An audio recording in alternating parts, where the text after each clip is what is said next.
Former President Barack Obama is weighing in on the 2020 election, President Trump, and the divisive political state of the country. He spoke to Gayle King in a new interview for CBS Sunday Morning, where he also reflected on his life before the presidency, his time at the White House, and his next steps.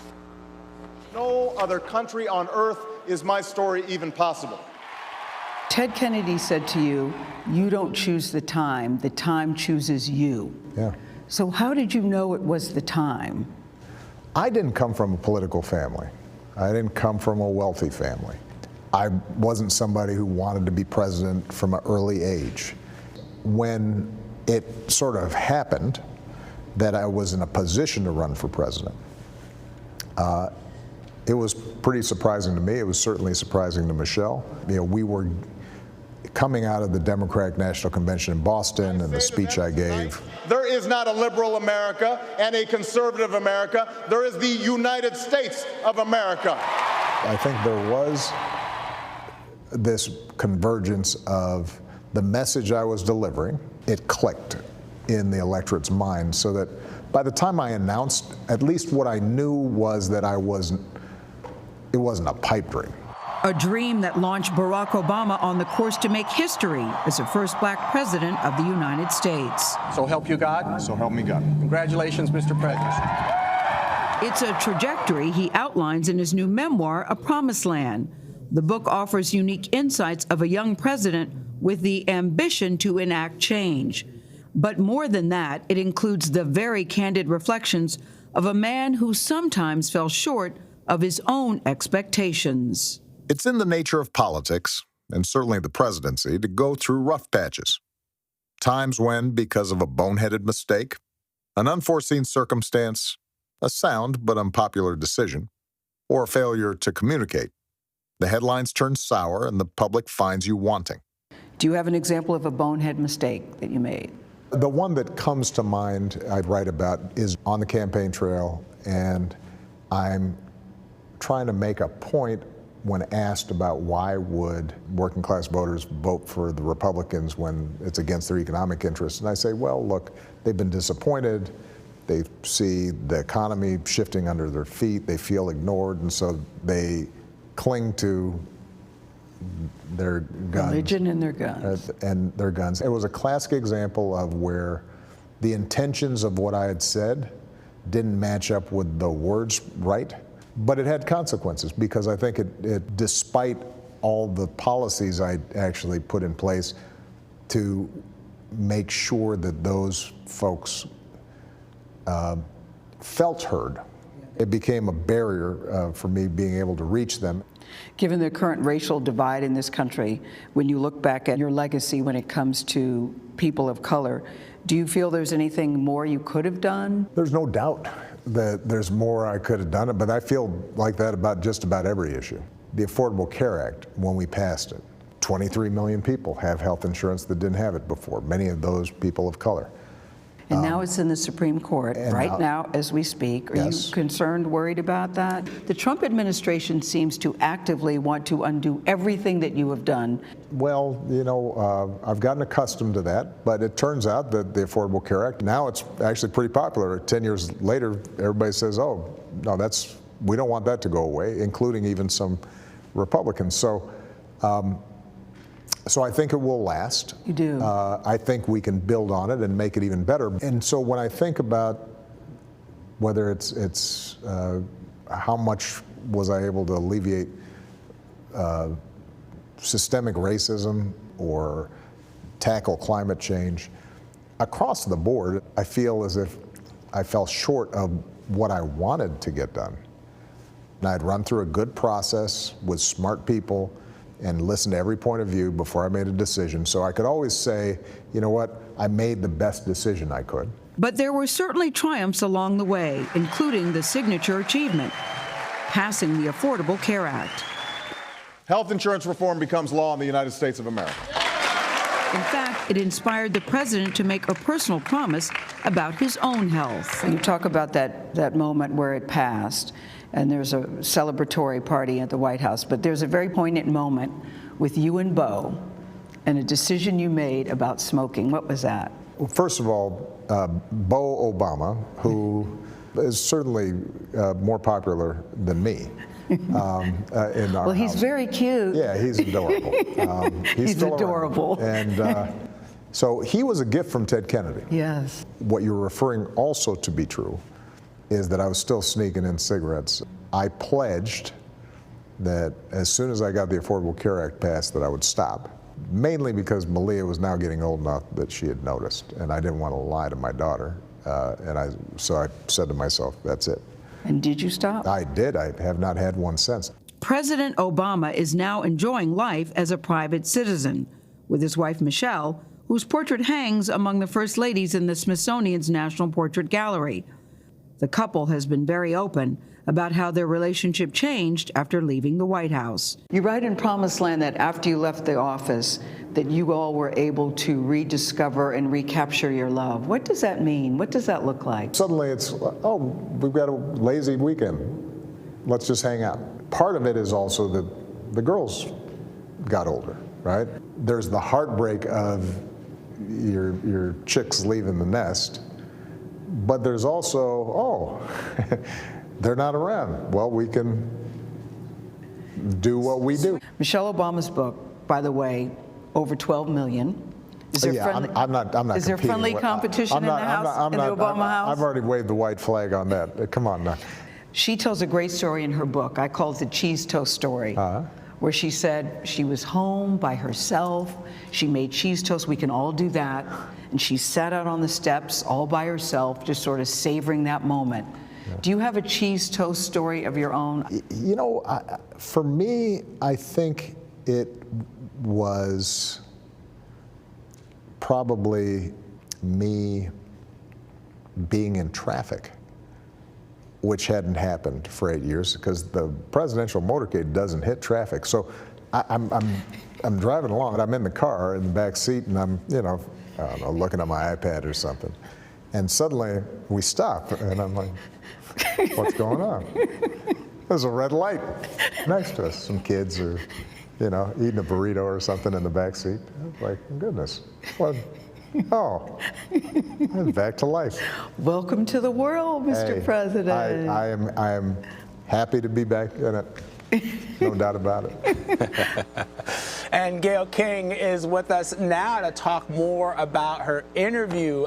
Gayle, such a revealing and interesting, fascinating interview. But I have to say, and it's been weighing on my mind ever since I saw it, ever since I saw that exchange with you and former President Obama, the president still weighs heavily on his mind what he calls a bonehead mistake when he made that comment. And let's remember, this was in 2008 when he was not even president yet. He was campaigning for the presidency. Right. He made that comment about clinging to guns and religion. And 12 years later, he's still thinking about it. Yes. and still thinking about how boneheaded it was.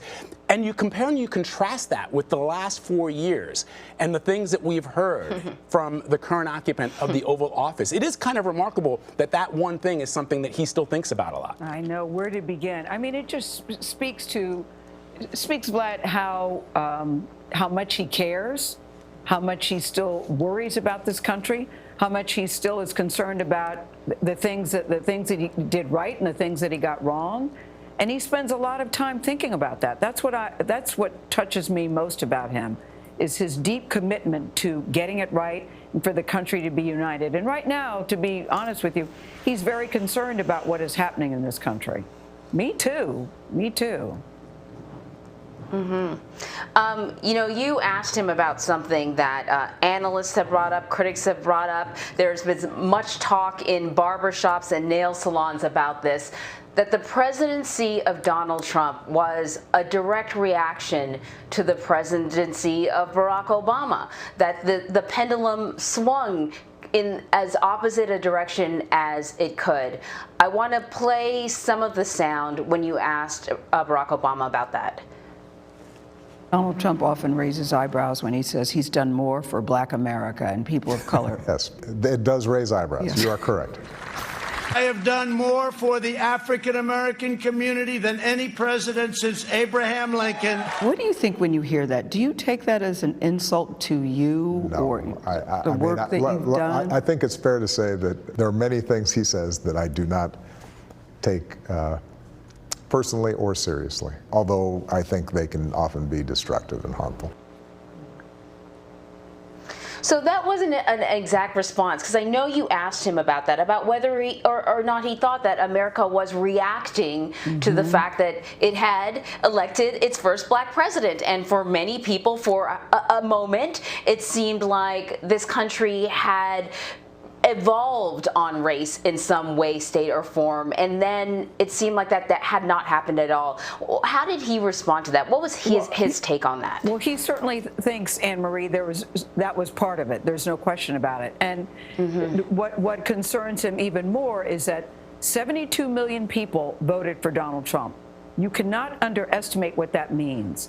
That just shows how deeply divided this country continues to be. And when I looked at the piece we ran this morning with Trump protesters protesting in the street over the weekend saying the election was stolen, we were robbed, and President Trump tweeting over the weekend, I won the election, that just simply isn't true. And the numbers, if you do nothing else, you have to pay attention to the numbers. You have to pay attention to people, even in his own administration, that said there was no hanky-panky with the election, there was no election fraud, there is no evidence of that. But the fact that he continues to gin up that story and keep people really angry about it is very frightening. So certainly Barack Obama said that there was a backlash. There's no question about it. He said, but there are many reasons that happened. People in the Rust Belt states felt that they were not being heard, that people were not paying attention, and that they felt very disrespected. So all of that played a role. It's not really just one thing.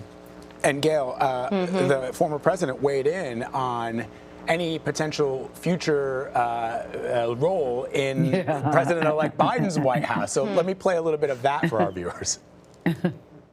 He doesn't need my advice, and I will help him in any ways that I can. Now, I'm not planning to suddenly work on the White House staff or something. No cabinet position for you, There are Mr. probably President? some things I would not be doing because Michelle would leave me. Yes. She'd be like, what?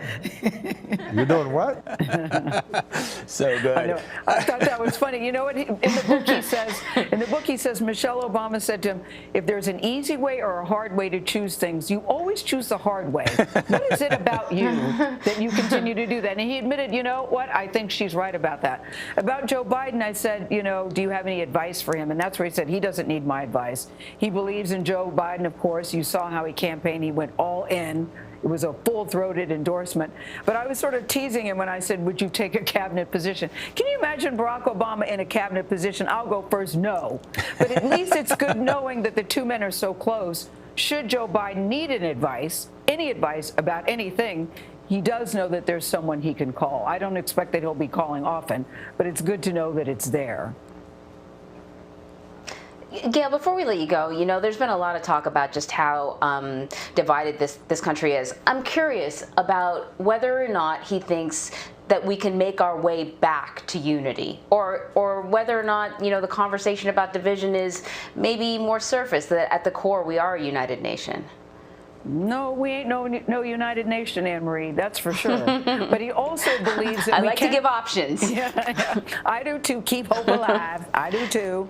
But the reality is that's just not where we are in 2020, heading into 2021. He does believe, though, that Joe Biden is the best person who can at least start that conversation. You know, he has a lot of experience working on both sides of the aisle. He is very well respected. If there's anything that you keep hearing about Joe Biden, it's he's an empathetic man. He's an authentic man, and he also genuinely cares about this country. Remember, he ran on this line that got to me when he said, the soul of the country is at stake. Think about that for a second. Democracy is at stake. If there's any, he's already reached out to people on the other side to say, look, I want to work with you. I'm your president. I suspect that he will make every effort to do that. But as Barack Obama pointed out, too, he went to Washington saying, I want to work with you. And he was told, we want you to be a one-time president. We don't want to work with you. So it's going to be very difficult. But I'm not saying that it can't be done. But it all goes down, guys, to we the people. We the people, the people in, don't underestimate the power of the people is never more than the people in power. And it's we, the people, that have to do this, and we can do this. Yes, Vlad. I was going to say, it's just an important point, too, Gail. You talked about the fact that this current president is constantly saying, I've done more for black people than any other president. And what you heard during President-elect Biden's speech last week was something very different. I don't know. I'd have to go back and check my history books or talk to John Dickerson or Major Garrett about this, but I don't know that I've ever heard a president or a president-elect directly say to African-American voters, thank you specifically for helping me get here. He did that, and it was a very, he thanked a lot of people. He thanked Native Americans, he thanked women, but then specifically to make the point that he realizes that he is the president-elect of the United States as a direct result of African-American voters in this country was sort of an extraordinary moment. Yeah, I thought so too. It's black voters, it's Latino voters. A lot of women voted for Joe Biden too. A lot of women also voted for Trump. It says that predominantly Trump voters, white men voted for Donald Trump in overwhelming numbers. So there's so much work to be done here. But I say, guys, we are up to the challenge on this. I buy that. We missed you here at CBSN, like Gail. Can I just say, because I was heading over there to the studio, and Alexis goes, nope, you can't go. What do you mean I can't go? Because you can't social distance over there, so I'm here in the green room. And Anne Marie, I just say, it's so good to see you, be with you, even though I know you're at home. I was watching you this morning and your shot froze. I was in the tub going, come on, Anne Marie, come on, Anne Marie. She's still there. Gail. So I have an image of Gail. I have an image of Gail in the tub watching Anne Marie. Vlad, with some bubbles. Gail? With some bubbles. Yes, I was. Picture that. I'm about to have a flashback. I'm about to have a flashback to 4 a.m., which I am trying to block out, Gail. I know. I get it. Gail was sad that she thought you were here with me, Anne Marie. Yes. I told her last week that you were still at home, and she was so sad. I was bummed. I was. Listen, guys, I look forward to the day when we could all be in the same room. When I saw Barack Obama in person, I wanted to weep because I so crave human contact, just to see other people. We just don't get that. I come to work and I go home. I might run into CBS and then I run back home. So it's a different world. It's a different world. Well, it is great to be with you as well, even at the great distance. The warmth is obvious present, and we feel it. So we're really happy that you were able to join us here. Anything for you two. Anything, anytime. Thanks, Gail. I mean it. Thank you. All right. See you guys. Bye.